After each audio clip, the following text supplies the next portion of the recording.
आज रामनवमी पे वर्ण में पथ संचलन किया गया, किस उद्देश्य से पथ संचलन? आज रामनवमी के शुभ अवसर पर बीकानेर महानगर की राष्ट्र सेविका समिति की बहनों द्वारा पथ संचलन का आयोजन किया गया। पथ संचलन का मुख्य उद्देश्य संपूर्ण समाज को परम पूज्य भगवा ध्वज का समय समय पर दर्शन करवाने के लिए पथ संचलन निकाला जाता है। साथ ही इसमें बजने वाला घोष एवं वाद्य पूरे समाज में ऊर्जा का संचार करता है। एक विशेष ऊर्जा को पथ संचलन और घोष के माध्यम से केंद्रित किया जाता है, जो हमें राष्ट्र भक्ति की राह पर लेकर जाती है और समाज को एकता के सूत्र में पिरोने का कार्य करती है। आज महिलाएं और बच्चे लोग जुड़े हैं, युवा लोग जुड़े हैं, क्या कहना चाहिए? हाँ, संचलन के माध्यम से समाज में एक महिला सशक्तिकरण का उद्देश्य जाता है कि राष्ट्र सेविका समिति के माध्यम से किस प्रकार बहनों को सुदृढ़, सक्षम और समर्थ बनाने के लिए कार्य किया जाता है। आप देखिए कि आज भयंकर चिलचिलाती धूप में 4:30 बजे शुरू हुए इस कार्यक्रम में बहनों ने हार नहीं मानी और चेहरे पर शिकन तक नहीं आई और निरंतर घोष का वाद्य करते हुए और कदम से कदम मिलाकर इतनी लंबी दूरी हमने 4 किलोमीटर का पथ संचलन किया। इसके माध्यम से समाज में एक महिलाओं को सशक्त और समर्थ होने का भी संदेश दिया जाता है। पथ संचलन में लगभग 360 बहनों ने हिस्सा लिया है। मातृशक्ति और तरुणियां सभी इसमें सम्मिलित थी।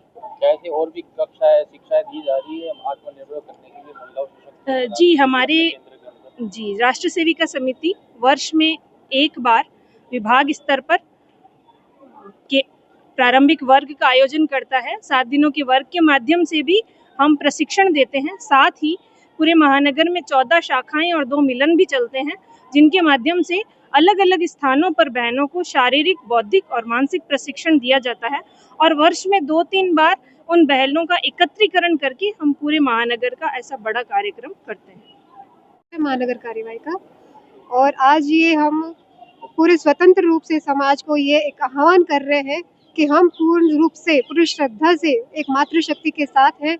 मातृशक्ति प्रत्यक्ष और अप्रत्यक्ष रूप से हमारे साथ रहे तो हम उनको साथ लेकर चलेंगे, अगर नहीं रहेंगे तो हम भी उनको अपने विचार व्यक्त करते हुए, अपने विचारों को फैलाव करते हुए मातृशक्ति के लिए हम पूर्ण तत्पर रहेंगे।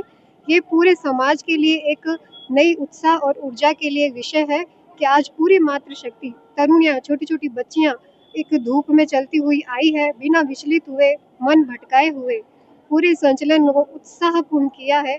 ये हमारा उद्देश्य है कि नारी शक्ति सशक्त और सबल बने और पूरे समाज में हमारा ये उद्देश्य है कि नारी शक्ति हमेशा आगे रहे।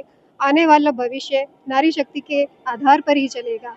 इसलिए पूरी नारी शक्ति और अपनी आने वाली तरुणियों से यही आह्वान करूंगी, निवेदन करूंगी कि वो राष्ट्रीय सेविका समिति से जुड़े और अपने राष्ट्रीय के कार्य में अपनी आहुति दें। धन्यवाद।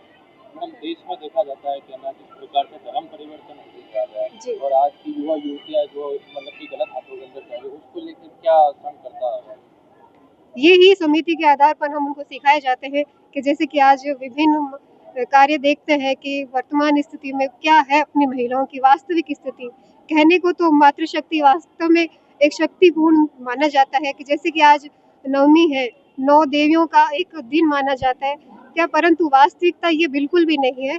ये केवल एक शस्त्र हाथ में पकड़ाने के लिए एक विषय है कि 9 देवियों क्या, उस शस्त्र को कैसे चलाना, कैसे अपनी आत्मशक्ति को बढ़ाना, ये कार्य राष्ट्रीय सेविका द्वारा किया जाता है।